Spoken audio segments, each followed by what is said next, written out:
ছোট্ট যে আমলে গাছের পাতার মতো ঝরে যায় গুনাহ, মানুষের আমলেই নির্ধারণ করবে তার পরকালের ঠিকানা জান্নাত না জাহান্নাম। তাই ক্ষণস্থায়ী এই দুনিয়ার পরীক্ষায় উত্তীর্ণ হতে আল্লাহর হুকুম মানা যেমন জরুরি, তেমনি রাসূলুল্লাহ সাল্লাল্লাহু আলাইহি সাল্লামের আদর্শ ও তার দেখানো পথে চলাও অপরিহার্য। বিস্তারিত থাকছে ডেস্ক রিপোর্টে। ছোট্ট যে আমলে গাছের পাতার মতো ঝরে যায় গুনাহ, মানুষের আমলই নির্ধারণ করবে তার পরকালের ঠিকানা জান্নাত না জাহান্নাম। তাই ক্ষণস্থায়ী এই দুনিয়ার পরীক্ষায় উত্তীর্ণ হতে আল্লাহর হুকুম মানা যেমন জরুরি, তেমনি রাসূলুল্লাহ সাল্লাল্লাহু আলাইহি ওয়াসাল্লামের আদর্শ ও তার দেখানো পথে চলাও অপরিহার্য।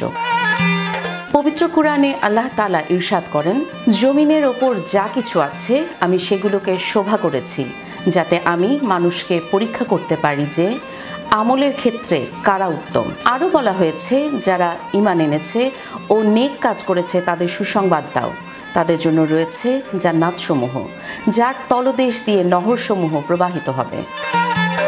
আর যারা ঈমান এনেছে ও নেক আমল করেছে তারা জান্নাতের অধিবাসী, সেখানে তারা স্থায়ী হবে। নবীজি সাল্লাল্লাহু আলাইহি ওয়াসাল্লাম বিভিন্ন হাদিসে উম্মতকে নেক আমলের পথ দেখিয়েছেন। এর মধ্যে একটি ছোট্ট কিন্তু মহৎ আমলের কথা উল্লেখ আছে যা গুনাহ ছড়িয়ে দেয় গাছের পাতার মতো। হাদিসে এসেছে, আনাস ইবনু মালিক রাদিয়াল্লাহু তাআলা আনহু বলেন, রাসূলুল্লাহ সাল্লাল্লাহু আলাইহি ওয়াসাল্লাম একবার শুকনো পাতাওয়ালা একটি গাছের পাশ দিয়ে যাচ্ছিলেন। তিনি লাঠি দিয়ে গাছটিতে আঘাত করলে পাতাগুলো ঝরে পড়ে।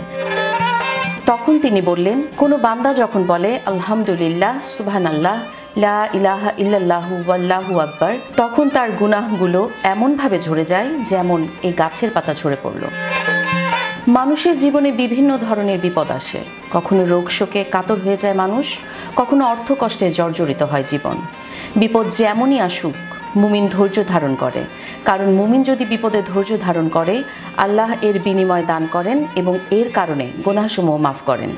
এমনকি শরীরে কাঁটা ফুটলেও এর বিনিময়ে আল্লাহ তাআলা গুনাহ মাফ করেন। হযরত সাইদ ইবনে খাল্লাদ রাদিয়াল্লাহু তাআলা আনহু বলেন, হযরত রাসূলুল্লাহ সাল্লাল্লাহু আলাইহি ওয়াসাল্লাম বলেছেন, মুমিন যে ধরনের বিপদে আক্রান্ত হোক না কেন, এমনকি কাঁটা ফুটলেও এর বিনিময়ে আল্লাহ তাআলা একটি নেকি লিখেন অথবা একটি গুনাহ মাফ করে দেন।